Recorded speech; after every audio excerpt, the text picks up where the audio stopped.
কেন্দ্ৰীয় চৰকাৰৰ অভিলাষী আঁচনি অমৃত ভাৰত ষ্টেচন স্কিমৰ অধীনত নগাঁও জিলাৰ হয়বৰ গাঁও ৰেল ষ্টেচনটোক অতি সুন্দৰকৈ সজাই পৰা তোলা হৈছে আৰু প্ৰথমে মই এই যিটো ষ্টেচন সেই ষ্টেচনটো এটা আকাশ মাৰ্গৰ পৰা মই এটা দৃশ্য দেখাই লওঁ। এইটো হৈছে হয়বৰ গাঁও ষ্টেচনৰ দৃশ্য, যিটো ষ্টেচনত নেকি আজিৰ পৰা কেইবছৰমানৰ পূৰ্বলৈকে আচলতে এটা সৰু ষ্টেচন আছিলে, কিন্তু তাৰ পাছত কেন্দ্ৰীয় চৰকাৰৰ যিখন অভিলাষী আঁচনি সেই অভিলাষী আঁচনিখনৰ অধীনত এই যিটো ষ্টেচন সেই ষ্টেচনটোক এতিয়া এটা নতুন ৰূপত সজাই পৰাই তোলা হৈছে। অসমত 50টাকৈ আচলতে ষ্টেচন এই যিটো আঁচনি সেই আঁচনিৰ অধীনত সজাই পৰা তোলা হৈছে। মই মোৰ সতীৰ্থ দেৱাংগক মই অনুৰোধ জনাম, মই দেৱাংগই এবাৰ পৰিৱেশটো দেখুৱাব। ইয়াৰ চৌহদৰ যিটো পৰিৱেশ, কিছুদিনৰ আগলৈকে এই যিটো অঞ্চল আছিলে সেই অঞ্চলটো জলাশয় আছিলে আৰু তাৰ পাছত এতিয়া কেন্দ্ৰীয় চৰকাৰৰ যি অমৃত ভাৰত ষ্টেচন স্কিম সেই স্কিমটোৰ অধীনত এতিয়া একদম নতুনকৈ সজাই পৰা তোলা হৈছে। এতিয়া দেখিবলৈ পাব অতি সুন্দৰকৈ। এইটো যিহেতু মধ্য অসমৰ যোগাযোগৰ বাবে এইটো এটা অত্যন্ত গুৰুত্বপূৰ্ণ এটা ষ্টেচন, কাৰণ কাষতে লাগি আছে কাজিৰঙা নেশ্যনেল পাৰ্ক, লাওখোৱা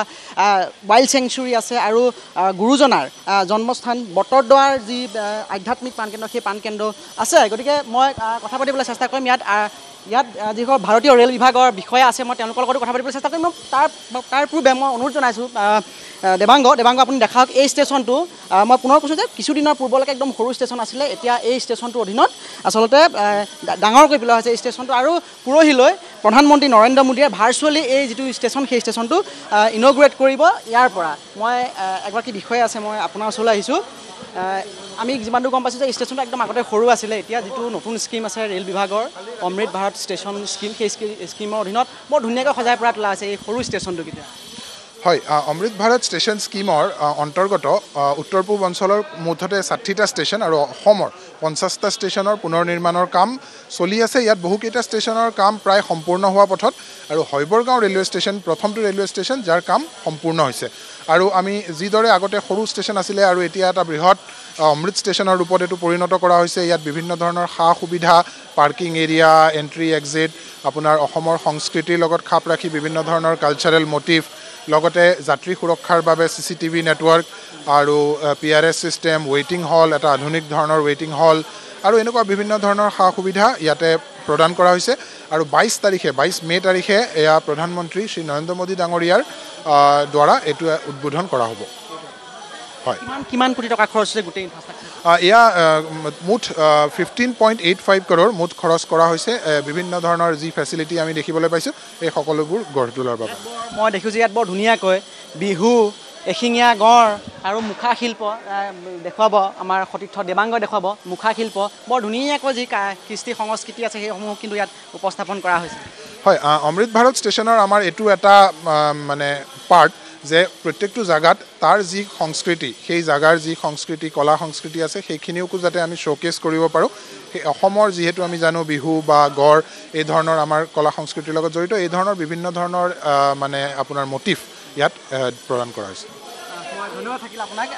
প্ৰধানমন্ত্ৰী নৰেন্দ্ৰ মোদীয়ে পৰহিলৈ আচলতে এই যিটো ষ্টেচন সেই ষ্টেচনটো অসমবাসীৰ নামত উৎসৰ্গা কৰিব আৰু এই মঞ্চতে প্ৰধানমন্ত্ৰী নৰেন্দ্ৰ মোদীয়ে আচলতে পৰহিলৈ এই যিটো ষ্টেচন হয়বৰগাঁও ষ্টেচন সেই হয়বৰগাঁও ষ্টেচনটোক উন্মোচন কৰিব। আৰু মই কৈছোঁ যে এয়া বিহু আপুনি দেখিবলৈ পাইছে, অসমীয়া জাতীয় জীৱনৰ এয়া এক প্ৰতিচ্ছবি ইয়াত দাঙি ধৰা হৈছে। বিহু আৰু সমান্তৰালভাৱে এশিঙীয়া গঁড়, সমান্তৰালভাৱে ইয়াৰ যিসমূহ অসমীয়া যিসমূহ কৃষ্টি সংস্কৃতি বা যিসমূহ কলা সংস্কৃতি সেই কলা সংস্কৃতি সকলো আচলতে ইয়াত এইদৰে প্ৰদৰ্শন কৰা হৈছে।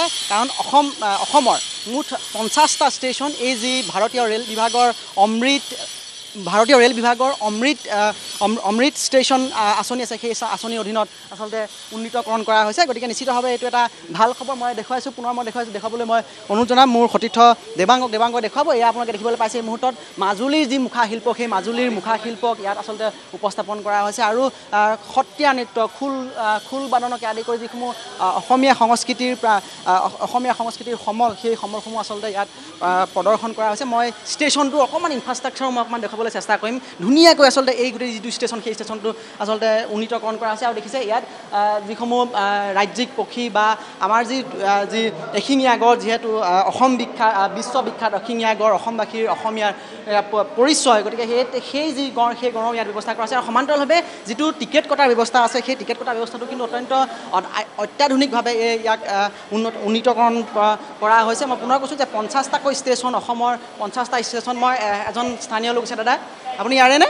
হয় হয় ষ্টেচনটো একদম বৰ ধুনীয়াকৈ নতুনকৈ বনাই পেলাইছে হয় হয় খুব ভাল লাগিছে মানে কৰিয়াৰে নে মই খেনচুৱাৰ হয় হয় কি ক'ব ইমান ধুনীয়াকৈ এতিয়া ইমান ধুনীয়াকৈ সজাই পৰাই বহুত তুলিছে ভাল আগতকৈ বহুত উন্নত মানে আমাৰ বিজেপি চৰকাৰ হোৱাৰ পৰা মানে ৰূপক শৰ্মাদেৱে খুব ভাল হেৰি কৰিছে খুব ধুনীয়া মানে পৰিৱেশ এটা মানে হৈ পৰিছে মানে আজি ইমান দিনে মানে আপোনাৰ কি ক'ম মানে মোটামুটি আমি সৰুৰ পৰা ডাঙৰ হ'লোঁ মোৰ বয়স 50 বছৰ হ'ল আজিলৈকে মই এনেকুৱা মানে খেনচুৱা ষ্টেচনটো সৰ্বগাঁৱত দেখা নাই কিন্তু বৰ ধুনীয়াকৈ মানে হেৰি কৰিছে আগতে আমি মই যিমানটো গম পাইছোঁ ইয়াত পুখুৰী আছিলে বৰ ধুনীয়াকৈ আছিলে এতিয়া ধুনীয়াকৈ পাৰ্কিং কৰি দিছে এতিয়া একদম ভাল হ'ব এতিয়া ভাল বহুত ভাল লাগিছে আপুনি গোটেই চৌহদটো চাব পাৰে মানে এনেকুৱা এটা মানে আটক ধুনীয়া হৈ পৰিছে মানে আমি সপোনতো ভবা নাছিলোঁ যে ইমান ধুনীয়া হ'ব পৰিৱেশটো শৈবৰগাঁও ষ্টেচনটো আমি সপোনতো ভবা নাছিলোঁ কিন্তু এই ষ্টেচনটো যথেষ্ট পুৰণি একদম ইংৰাজৰ দিনৰ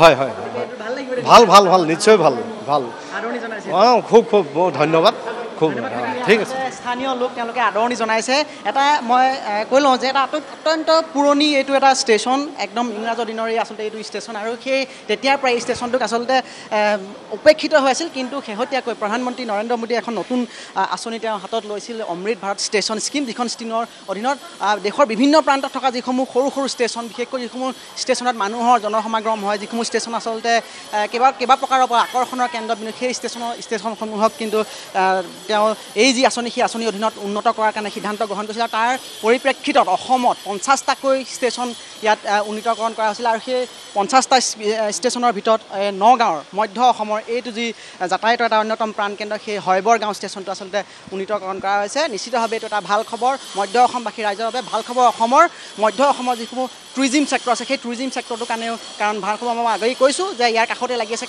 কাজিৰঙা নেশ্যনেল পাৰ্ক ইয়াৰ কাষতে লাগি আছে লাওখোৱা ৱাইল্ড লাইফ চেঞ্চুৰী আৰু ইয়াৰ কাষতে লাগি আছে অসমীয়াৰ প্ৰাণকেন্দ্ৰ বটদ্ৰৱা থান গতিকে এতিয়া অতি সোনকালে বা অতি নিয়াৰিকৈ বা অতি সুবিধাজনকভাৱে এতিয়া বাহিৰৰ পৰা যিসকল পৰ্যটক আহিব সেই পৰ্যটকসকলে ইয়াত নামি এই যিসমূহ স্থান সেই স্থানসমূহলৈ যাব পাৰিব নিশ্চিতভাৱে পৰ্যটন আৰু অসমৰ অৰ্থনৈতিক ক্ষেত্ৰখনৰ কাৰণেও এইটো এটা অত্যন্ত ভাল খবৰ হ'ব কেমেৰা পাৰ্চন দেৱাংগৰ সৈতে দাদুল দত্ত নগাঁও শৈবৰগাঁও